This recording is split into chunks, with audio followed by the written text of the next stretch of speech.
Si Kuya Mariano, mabait po talaga yan. Kuminsan, pag dalawa po kami, tapos ginagalang niya po ako kung saan kami po pumupunta. Tapos, kung ano man meron po siya, ibibigay niya po sa akin. Tapos, tsaka po sa mga nanay ko, tatay, siya po yung gumagawa ng paraan para po makakain kami.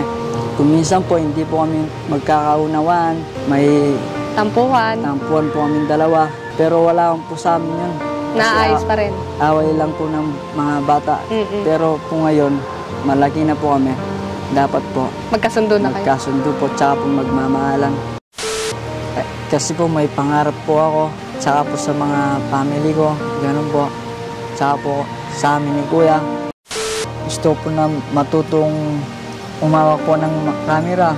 Tsaka po yung mga bagay na ginagawa niya, gusto ko po na matutunan. Tsaka po yung iya ko po, aalisin ko na po para po mababago ko po yung sarili ko po. Hi guys! So magandang araw sa inyong lahat. Yes. And syempre, New Year na. Yes. Yeah. New Year, new life. New life. Yes. And syempre guys, And new member. New member. And guys, meron kami bagong member. At syempre, mamaya makikita niyo siya dito. Tatanungin natin siya. Tatanungin pala siya ni Cindy Girl ng mga konting katanungan. At syempre, tingnan natin yung mga kasagutan niya. Oo.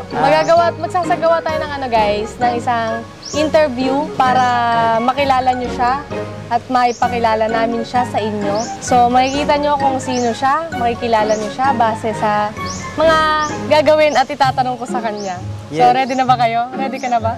Ready na ako. So, yun guys, simulan na natin. Light, camera, action! Siyempre, bilang panimula, para makilala ka ng ating mga taga-suporta or ng ating mga followers, gusto ko sanang magpakilala ka sa kanila at sa amin. Sino ba si Lawrence Lingay? Ilang taon na siya? Ano yung mga pinagkakaabalahan niya sa buhay?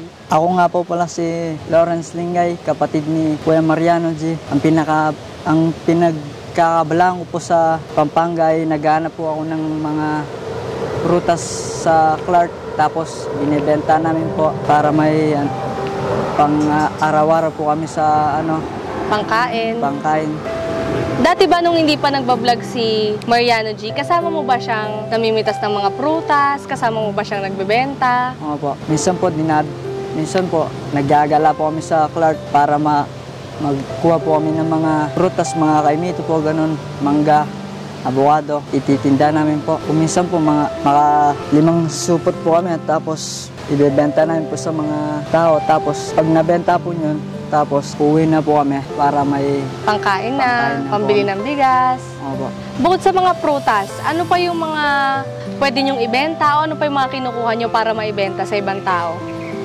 Yun nga po yung mga flute, tsaka po mga pana, yung gibon, tsaka po mga bola, yung pinagpapalo po sa mga golf. Oo, yung pang golf. Okay, magkano naman kinikita nyo sa isang araw bukod sa pag nagbebenta kayo ng mga ganun? Kapag nakakabenta kayo ng prutas? Kung minsan lang po, mga 500, 800, natural lang po sa mga kung anong na kuha. Parang sapat lang para pambili ng mga pagkain. Oo. Paano naman binago ng pagiging vlogger ni Mariano G yung buhay nyo? Ayun nga po, dati kasama ko sa nagtitinda. Tapos ngayon, kahit pa paano may pangkain na kami. Kasi nag-vlogger na si Kuya. Tapos nahiya na rin po ako na magtinda kasi wala na po akong kasama. Dati po, kasama ko siya naggagala. Yung mga bata po kami. Paano ba si Mariano bilang kuya? Bilang nakatatanda sa'yo? Si Kuya Mariano, mabait po talaga yan. Minsan, pag dalawa po kami, tapos ginagalang niya po ako kung saan kami po pumupunta. Tapos, kung ano man meron po siya, ibibigay niya po sa akin. Tapos, tsaka po sa mga nanay ko, tatay, siya po yung gumagawa ng paraan para po makakain kami. Kung minsan po, hindi po kami magkakaunawaan, may tampuhan po kami dalawa. Pero wala po sa amin yun. Naayos pa rin. Away lang po ng mga bata. Pero po ngayon, malaki na po kami. Dapat po magkasundo na kayo. Magkasundo po, tsaka po magmamahalan. Kanina tinanong kita kung sino si Lawrence. Ngayon naman, tatanungin ulit kita kung sino si Lawrence at ano yung mga hilig niyang gawin. Hilig mo bang kumanta? Hilig mo bang sumayaw? Ano yung mga hilig mong gawin? Mga hilig pong gawin, mga music, gumawa po ng mga kanta, tsaka po mga bola. Hilig mo mag-basketball? Opo. Anong favorite mong kanta? Mga ano po, sila po, si Idol Flo G. Doji, Skasta Kali, Opo. X-Battalion. Anong pinaka-paborito mong kanta ng X-Battalion? Madalas mong pinakikinggan?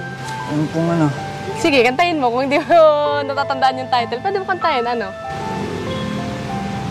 yung pong magkaibigan lang ng turingan, pero ako'y nasasaktan kahit nang walang tayo. Nasasaktan ako kahit nang walang tayo. Yan po. Nasabi mo, Bunso, sa kuya mo na gusto mong maging vlogger. Ano yung purpose mo? Sabihin na natin, ano yung pinaka parang tawag dito, adhikain o gusto mo kung bakit mo gusto mong maging vlogger? Pinakadahilan. Kaya ako po gustong matuto po ng mga makapag-vlogger, tsaka po para matulong po yung mga kapwa kong kulot, tsaka yung, kasi po naranasan din namin po dati na naging Mahirap na buhay. mahirap po na buhay. Kaya po, yung nakikita ko po sa kanila ngayon, gusto ko po. Kahit pa paano mabago. Opo, kahit yung madadaanan po sila, tapos may iabot po ako sa kanila, ganun po. Kahit pa paano po. May mabibigay ka sa kanila. Opo. Bilang isang Aita or katutubong Aita, Bunso, di ba madalas kayong nahuhusgahan or kinukutya ng ibang tao? Ano yung pinaka parang natututunan mo kada may manglalait sa inyo? Ano yung pinaka parang tumatatak sa isip mo? Pero mas masakit po pag dumayo ka po sa bayan, tapos makikita ka nila, itatawag po sa'yo na mga, ay, baluga. Tapos po, ang pakiramdam po nun, masakit para sa'yo. Pero para sa sarili mo po, hayaan mo na lang po sila. Kasi po, wala po mangyayari kung papatulan mo. Ganun po. Okay, next. Ito naman, Ngot. Diba, syempre gusto mong maging vlogger. Kapag vlogger ka, syempre, madalas kang humaharap sa mga tao. Yung mga video natin, makikita ng ibang tao. Syempre, may mga taong magugustuhan tayo, may mga taong hindi tayo magugustuhan. Merong mga taong huhusga sa atin o lalait sa atin. Paano mo haharapin yung ganung bagay? Kunyari, may nanghusga sa'yo, papansinin mo ba sila?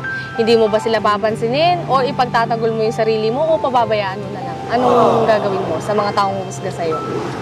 Pero para po sa akin, pag inusgahan po ako, hayaan ko na lang po sila. Kaya ako po ginagawa to para po para po sa pangarap ko.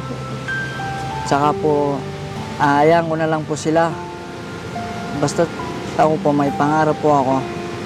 Kaya Ginagawa mo. Kaya ako ginagawa to. Bilang vlogger or isang content creator, Bunso, alam natin merong mga pagsubok, kagaya ng mahirap gumawa ng mga content. Gaano ka kadesidido na gawin ito at haharapin mo ba, kakayanin mo ba kahit gaano kahirap? Kung nakikita po ng mga ibang tao, mahihayin po ako. Pero para po sa sarili ko, dahil po alam ko po sa sarili ko na makakaya ko po to. Kasi po may pangarap po ako, tsaka po sa mga family ko, ganun po. Tsaka po sa amin ni Kuya, ayun nga po. 1 hour later. Ito tanong ko sa inyong dalawa. Ano ang gusto nyo at ayaw nyo nakatangian ng isa't isa at bakit? Magsimula muna sa'yo, Mayanity, sa ayaw. Anong ayaw mong katangian ni Lawrence? Ang ayaw ko lang sa kanya kasi siyempre gusto kong mag-matured siya. Oo. Parang siyempre sa kanya rin yun, kumbaga para sa sarili niya. Hindi ko siya pinapagalitan dahil lang sa wala. Gusto ko kasi matutunan niya yung mga tama at mali yun. Kumbaga, Okay na ba? okay na. Ano naman yung gusto mo na katangian ni Lawrence? Ang gusto ko sa kapatid ko, nung mga bata kami, parang kami, kambal. Palagi kami magkadikit, kung saan ako magpunta. Sinasama ko siya sa Manila, tapos sa Pampanga, doon kami naglilibot-libot. Yun lang. Hey Lawrence naman, Bunso, anong ayaw mo nakatangian ni kuya mo? Ayun nga po, dati, kuminsan, nasa bahay po kami, tapos hindi lang po siya uuwi. Tapos, nandito po pala sa Maynila. akala namin po wala na siya. Pero uuwi rin po sa bahay dati, mabibigla na lang po kami. Pero naghahanap po pala siya naghahanap po ng mga buhay, nagtitinda po pala ng mga plot. Ganun Ano po. naman yung gusto mo na katangian ni kuya mo? Gusto ko po sana ng ugali ni kuya pag pumupunta po sa Pampanga po para yung hindi po siya yung magtatagal po siya sa amin, magsama-sama po kami. Hindi po siya uwing ng mabilisan dito sa Maynila po. Gusto ko po yung pong dati namin ginagawa, yun gusto pong mangyari. Yung po magkasama po kami lagi. Next question, kay Mariano G po. Sa'yo ito. Mariano G, gusto mag-vlog ni Lawrence, gusto mag-vlog ng kapatid mo. Ano mapapayo mo sa kanya? Since matagal ka ng vlogger. Ang mapapayo ko lang, syempre, kasi ako, naranasan ko na yung mga taong mga mapangusga, mga taong tatapakan yung pagkatao kahit wala ka namang ginagawa. Kung nasa puso mo, kung gusto mo talaga siyang gawin, nasa yan. Pero kung ayaw mo naman, kung napipilitan ka lang, huwag mo na ituloy. Kasi lahat ng bagay, pinag-iisipan bago mo siya gawin. Pero kung yun yung gusto mo, susuportahan kita. Pero kung napipilit na nga lang, huwag mo na ituloy. Yun lang. Bilang isang vlogger, sa tingin mo, ano pinakamahirap na pagdadaanan ng kapatid mo kapag pinasok niya yung trabaho natin o trabaho mo? Siyempre, unang-una, marami siyang pagdadaan ng mahirap. Siyempre, kakailanganan niya ng camera, di ba? Tapos, siyempre, haharap siya sa mga tao. Kung gusto mo kasi yan, dapat, bago ka pumasok, tanggalin mo muna yung hiya na nandiyan sa katawan mo. Kumbaga, dapat pag vlogger ka, dapat talkative ka, yung hindi ka mahihain. Yung, kumbaga, parang wala kang hiya. Di ba? Ganun. Siyempre, marami kang mga pagdadaan ng mga hindi magagandang salita. Yun lang. Ano yung mga hindi mo malilimutan na magkasama kayo ni kuya mo? Ayun nga po, tsaka po yung Pasko, dumalo po kayo sa bahay. Kasama niyo po si kuya. Tsaka po pumunta tayo po sa Magalang at tsaka sa Villa Maria. Tapos po, pinangkuha ko po kayo ng mga buko. Tapos ang saya ko po noon dahil nakasama ko po si kuya. Dati po, nung dumadaan yung Pasko, hindi man mahihayin po ako sa inyo. Pero nung Pasko po, ngayon nga po, sumaya po ako kung kasama ko po siya. Mali. Last question. Sa'yo, Bunso, gusto mo maging vlogger, di ba? Anong mapapromise mo sa kuya mo? Anong mapapangako mo? For example, gagawin ko yung best ko. Ang mapapangako po kay kuya, gusto po na matutong umawak po ng camera.